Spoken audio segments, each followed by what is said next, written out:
Chapter 6. The Fight in the Courtyard. There was a courtyard behind the palace where peacocks walked, fountains played, and statues of former kings and queens kept watch. As long as they didn't pull the peacocks' tails, jump in the fountains, or climb the statues, the children of the palace servants were allowed to play in the courtyard after school. Sometimes Lady Aslanda, who liked children, would come and make daisy chains with them. But the most exciting thing of all was when King Fred came out onto the balcony and waved, which made all the children cheer, bow, and curtsy as their parents had taught them. The only time the children fell silent, ceased their games of hopscotch, and stopped pretending to fight the Ichabod was when the Lords Spittleworth and Flapoon passed through the courtyard. These two lords weren't fond of children at all. They thought the little brats made far too much noise in the late afternoon, which was precisely the time when Spittleworth and Flapoon liked to take a nap between hunting and dinner.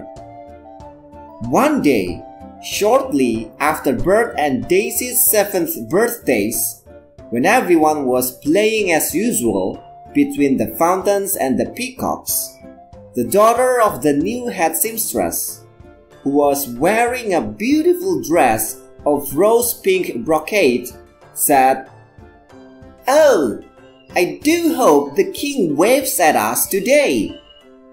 "Well, I don't," said Daisy, who couldn't help herself and didn't realize how loudly she'd spoken. The children all gasped and turned to look at her. Daisy felt hot and cold at once, seeing them all glaring. "You shouldn't have said that," whispered Bert. As he was standing right next to Daisy, the other children were staring at him too. "I don't care," said Daisy, color rising in her face. She'd started now, so she might as well finish. "If he hadn't worked my mother so hard, she'd still be alive." Daisy felt as though she'd been wanting to say that out loud for a very long time. There was another gasp from all the surrounding children, and the maid's daughter actually squealed in terror. "He's the best king of Cornucopia we've ever had," said Bert, who'd heard his mother say so many times. "No, he isn't," said Daisy loudly. "He's selfish, vain, and cruel." "Daisy!" whispered Bert, horrified. Don't be silly!" It was the word silly that did it. Silly, when the new head seamstress daughter smirked and whispered behind her hand to her friends while pointing at Daisy's overalls. Silly, when her father wiped away his tears in the evenings, thinking Daisy wasn't looking. Silly, when to talk to her mother she had to visit a cold white headstone. Daisy drew back her hand and smacked Bert right around the face. Then the oldest Roach brother, whose name was Roderick and who now lived in Daisy's old bedroom, shouted, "Don't let her get away with it, Butterball!" and led all the boys in shouts of "Fight! Fight! Fight!" Terrified, Bert gave Daisy's shoulder a half-hearted shove, and it seemed to Daisy that the only thing to do was to launch herself at Bert, and everything became dust and elbows, until suddenly the two children were pulled apart by Bert's father, Major Beamish, who'd come running out of the palace on hearing the commotion to find out what was going on. "Dreadful behavior," muttered Lord Spittleworth, walking past the Major and the two sobbing, struggling children. But as he turned away, a broad smirk spreads over Lord Spittleworth's face. He was the man who knew how to turn a situation to good use, and he thought he might have found a way to banish children, or some of them anyway, from the palace courtyard. Chapter 6. Perkelahian di halaman. Jadi di chapter ini itu diceritakan bahwa kan di belakang di belakang istana tuh ada halaman ya. Jadi ada berbagai macam hal ya di situ ya, ada burungnya, ada air mancur, patung-patung raja-raja terdahulu dan sebagainya. Di sana tuh biasanya anak-anak suka bermain ya anak-anak para pelayan yang tinggal di sana itu. Anak-anak tuh biasa diperbolehkan tinggal di situ asalkan mereka tidak bikin masalah, misalkan seperti narik ekornya burung peacock. Peacock itu apa ya? Sini coba kita lihat ya. Peacock ya, jadi burungnya bentuknya seperti ini. Jadi kalau dalam bahasa Indonesia itu peacock artinya adalah burung merak. Nah, jadi ada burung meraknya di sana. Pokoknya nggak ganggu seperti narik ekor, mainan di air mancur atau manjat patung itu nggak apa-apa, anak-anak itu diperbolehkan di situ. Kadang-kadang Lady Islanda main dengan mereka gitu. Dia kan suka anak-anak tuh. Biasanya dia bikin daisy chain. Nanti apa itu daisy chain kita bahas di belakang ya. Nah, biasanya juga raja tuh kalau lewat itu ya dia melambai dan anak-anak tuh ya membungkuk dan memberi hormat. Karena itu yang diajarkan oleh orang tua mereka. Meskipun begitu ada kalanya anak-anak itu diam gitu. Pokoknya suasananya kayak berubah jadi suram gitu ya. Istilahnya pokoknya main perang-perangannya berhenti, terus main kayak lompat-lompat itu juga berhenti gitu. Pokoknya itu berhenti. Itu terjadi jika Lord Spittleworth sama Splopun itu melewati halaman tersebut. Mereka tuh nggak suka dengan anak-anak. Fond of ya, jadi they weren't fond of children itu artinya mereka nggak suka anak-anak ya, karena mereka beranggapan bahwa anak-anak itu cuma bikin rame aja itu, terutama waktu siang ya, karena waktu itu mereka suka tidur, itu waktu tidur mereka lah gitu, dan anak-anak itu bikin rame. Nah, satu ketika Bert dan Daisy ini kan waktu itu kelahiran mereka ya, waktu mereka berusia 7 tahun. Nah, seperti biasalah ya, anak-anak main dan sebagainya. Tiba-tiba salah seorang anak, dia adalah anak dari kepala penjahit yang baru ya. Dia berkata bahwa, "Oh, aku harap raja melambai kepada kita hari ini." Nah, si Daisy itu bilang, "Aku sih nggak pingin gitu." Ya, dia mungkin sepertinya ngomongnya terlalu keras gitu ya, nggak nyangka gitu. Akhirnya anak-anak itu semua terkejut lah melihat dia gitu. Terus si Bert bilang, "Kamu jangan ngomong gitu." Si anak-anak juga melihati si Bert juga, karena kan dia berdirinya pas berdampingan gitu. Terus si Daisy bilang, "Nggak peduli." Istilahnya dia udah keburu ngomong, ya udah selesain aja gitu. Andaikan dia nggak membuat ibuku kerja keras gitu, pasti dia masih hidup.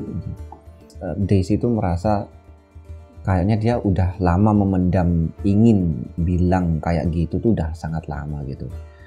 Dan anak-anak tuh seperti ketakutan tuh semuanya yang ada di situ. Terus si Bert bilang dia tuh raja terbaik yang pernah dimiliki Cornucopia ya. Karena itu yang selalu diajarkan oleh ibunya Bert ya. Dan Daisy bilang, "Enggak, Dia tuh selfish, vain, and cruel. Apa ini? Nah, nanti kita bahas ya di belakang 3 kata ini, selfish, vain, and cruel. Daisy, katanya Bert, jangan konyol dong. Nah, kata-kata silly itu kayak apa ya, konyol gitu ya. Nah, kata-kata itulah yang bikin Daisy marah. Kata-kata konyol itu yang intinya menimbulkan masalah gitu, karena anak-anak ngeliatin Daisy sambil nunjuk-nunjuk gitu kan. Terus ketika ayahnya juga tiap malam tuh nangis, istilahnya nangis yang memikirkan Daisy lah gitu, memikirkan ibunya Daisy juga. Terus kok dibilangin konyol gitu kan, akhirnya Daisy ya mukuli Bert gitu, pukuli. Terus si keluarga Roach ini, anaknya yang paling tua itu manas-manasi. Si Roach ini yang namanya Roderick ini yang sekarang tinggal di kamarnya Daisy yang lama, kan rumahnya habis dipindah.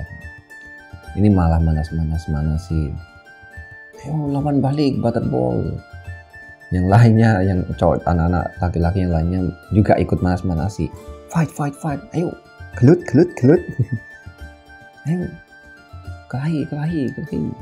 Nah, Bert juga sebenarnya agak ketakutan gitu. Akhirnya ya dia setengah ini sih memegangi Daisy gitu kan, dan Daisy malah marah gitu. Akhirnya ya mereka berkelahi lah gitu, sampai akhirnya ayah Bert itu, si Major Beamish itu datang. Si Lord Spittleworth marah-marah. Nah, anak-anak nakal sambil melewati mereka berdua itu. Namun sepertinya si Lord Spittleworth ini punya maksud lain ya, karena dia di sini diceritakan bahwa ya setelah melewati anak-anak itu kan, dia seperti tersenyum gitu. Dia tuh tipikal orang yang ketika ada sebuah situasi tuh dia bisa menggunakannya untuk kepentingannya. Karena tadi kan diceritakan bahwa mereka tuh, dia dan Lord Spittleworth dan Flepoon itu nggak suka kalau ada anak-anak, karena mereka rame gitu pas jam tidurnya dia gitu ya. Nah, jadi di sini tuh kayaknya dia menemukan suatu cara untuk gimana caranya anak-anak itu biar nggak main-main di halaman dekat istana itu. Itu adalah akhir cerita dari bab 6. Mau tahu kelanjutannya? Jangan lupa subscribe, like, dan komen di bawah. Dan pastinya silahkan share video ini ke teman-teman kalian ya. Oke, seperti yang pernah saya bilang di chapter sebelumnya, bahwa saya akan membahas beberapa kata di tiap chapter agar kita bisa belajar bareng ya. Oke, langsung saja. Yang pertama ada daisy chain. Daisy chain ini mainan dari rangkaian bunga ya. Contoh kalimat, she made daisy chains with the kids. Mungkin kalau teman-teman bingung nih, aku langsung cari aja ya, daisy chain itu kayak apa sih? Biasanya seperti bentuknya seperti rantai. Nah, biasanya kan kalian waktu kecil mungkin yang bermain putri-putrian atau raja-rajaan gitu kan, bikin crown itu apa ya, mahkota-mahkotaan dari bunga yang dirangkai. Nah, ini namanya daisy chain ya. Terus yang berikutnya gasp. Tadi kan ada kata ini kan diulang beberapa kali, gasp. Jadi gasp itu terkesima, biasanya sambil mulutnya terbuka, entah karena terkesima karena sesuatu yang bagus atau sesuatu yang buruk gitu. Bayangin aja kalian ngelihat monster terus saking terkejutnya itu sampai kan pasti ada ekspresi seperti itu. Contoh kalimat, he gasped after seeing the monster. Berikutnya ada selfish. Selfish itu artinya egois. Contoh kalimat, she was a selfish queen. Oh ya, by the way, ini artinya ya, she made daisy chains with the kids. Jadi dia membuat mainan rangkaian bunga dengan anak-anak. He gasped after seeing the monster. Dia terkesima setelah melihat monster tersebut. Selfish, she was a selfish queen. Dia adalah seorang ratu yang egois. Yang berikutnya ada vain. Vain ini istilahnya ada beberapa makna sih, tapi di sini di cerita ini artinya adalah sombong atau kepedean. His popularity made him vain. Popularitasnya membuatnya terlalu percaya diri.